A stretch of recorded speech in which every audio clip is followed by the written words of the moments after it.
किसान आंदोलन का आज 7वां दिन है। बातचीत फेल होने के बाद दिल्ली की सड़कों पर किसानों की तादाद बढ़ने लगी है।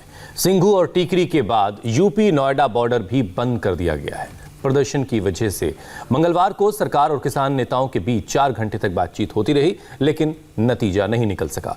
अब एक बार फिर 3 दिसंबर को किसान और सरकार के बीच बैठक होगी और किसी नतीजे तक पहुंचने की कोशिश दोबारा की जाएगी।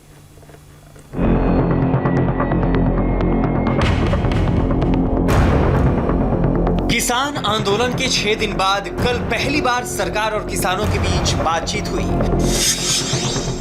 सरकार और किसान एक टेबल पर आए, एक दूसरे को समझने की शुरुआत हुई। बातचीत का रास्ता खुला, लेकिन इस बातचीत में कोई नतीजा नहीं निकला।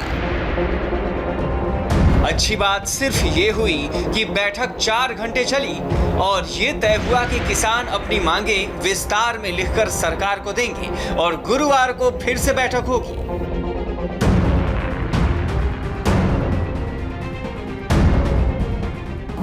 किसान यूनियन के नेतागण आए थे और भारत सरकार ने तीसरे दौर की वार्ता आज संपन्न की। वार्ता काफ़ी ठीक रही और एक दूसरे के प्रति काफ़ी समझ बनी है और हम सब लोगों ने यह तय किया है कि अब परसों वार्ता का चौथा चरण शुरू होगा। किसान और सरकार पहली बार खुले मंच पर आमने सामने आए थे। क्या कहना है, क्या सुनना है, सब कैमरे पर हुआ। सरकार ने किसानों की हर शंका का समाधान करने की कोशिश की, लेकिन नतीजा नहीं निकला। ये पॉजिटिव तो पिछली बार भी थी ना। एक बैठक 7 घंटे चली, आज की बैठक कुछ घंटे चली। अरे निर्णय इतना करना है, पूरा देश देख रहा है, निर्णय इतना करना है कि गारंटी देनी एमएसपी या नहीं देनी, कानून लाना नहीं लाना, इन कानून को वापस लेना नहीं लेना। बैठक काहे की? आप पॉइंटर्स दिखाते हो, स्क्रीन दिखाते हो, क्या फायदा? हम बच्चे हैं क्या?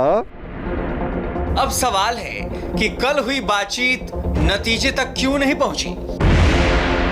क्योंकि किसानों की सबसे बड़ी आशंका मिनिमम सपोर्ट प्राइस यानी फसलों के एमएसपी की है। किसानों को डर है कि नए कानून लागू होने से न्यूनतम समर्थन मूल्य की व्यवस्था खत्म हो जाएगी। इसके अलावा किसानों की चिंता इस बात को लेकर भी है कि खुले बाजार में फसल बेचने का विकल्प खुलने से कृषि उत्पाद मंडी समितियों का अस्तित्व खत्म हो जाएगा। किसानों के साथ इस बैठक में किसानों की हर आशंका दूर करने का वायदा किया गया।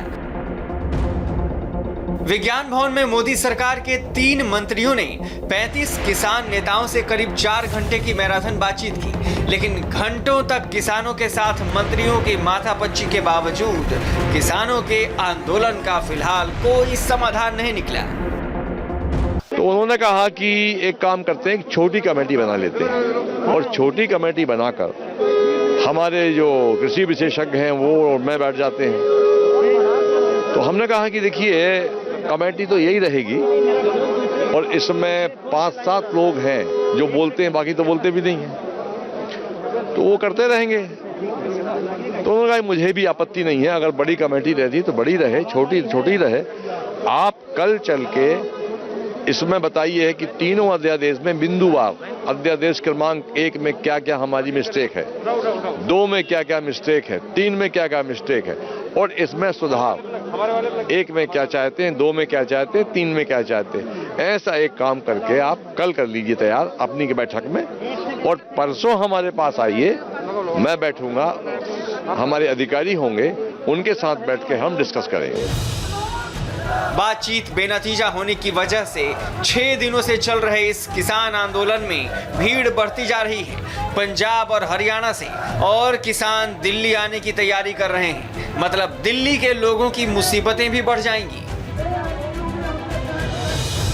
पंजाब और हरियाणा की पंचायतों की अपील पर सैकड़ों किसान लोगों से राशन, दवाइयां और जरूरत के अन्य सामान इकट्ठा कर रहे हैं। इन सामान को ट्रैक्टरों पर लादा जा रहा है जो आज दिल्ली के लिए रवाना होने शुरू होंगे। पंचायतों से अपील की है कि किसानों के हर एक परिवार से कम एक सदस्य दिल्ली भेजा जाए ताकि प्रदर्शनकारी किसानों का हौसला बढ़ाया जा सके। गौतम बुद्ध मूर्ति पर पूरे तरीके से जाम लगा हुआ है। एक तरफ बैरिकेड है, दूसरी तरफ किसानों के ट्रैक्टर और गाड़ियां हैं और आवाजाही पूरी तरीके से बंद है। टीकरी बॉर्डर, सिंधु बॉर्डर के बाद अब यूपी में यहाँ नोएडा बॉर्डर भी बंद हो गया है। यानी धीरे धीरे दिल्ली की तरफ आने वाले रास्ते एक के बाद एक बंद होते जा रहे हैं। दिल्ली के विज्ञान भवन में समझौते के सूत्र जरूर खोजे गए, लेकिन किसानों का भरोसा जीतने में सरकार कामयाब नहीं हो पाई। किसानों ने ऐलान कर दिया है कि जब तक उनकी मांगें पूरी नहीं होती तब तक आंदोलन चलता रहेगा, आगे बढ़ता रहेगा।